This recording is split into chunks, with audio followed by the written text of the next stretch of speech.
নতুন দেশ গড়ার সুযোগ বৃথা হতে দেয়া যাবে না বললেন প্রধান উপদেষ্টা। 6 ব্যক্তির প্রতিনিধির হাতে মরণোত্তর স্বাধীনতা পদক। কিছু মানুষ ৭১কে ভুলে যাবার চেষ্টা করছে, অভিযোগ মির্জা ফখরুলের। অনেকের বেপরোয়া কথাবার্তায় গণতন্ত্রে বাধা তৈরির শঙ্কা।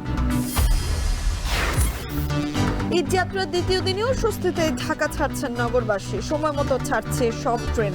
চট্টগ্রামে বাড়তি ভাড়া আদায়ে 3 মাস বাস কাউন্টারকে জরিমানা। তামিমের শারীরিক অবস্থা উন্নতির দিকে। খেলায় ফিরতে সময় লাগবে অন্তত 3 মাস।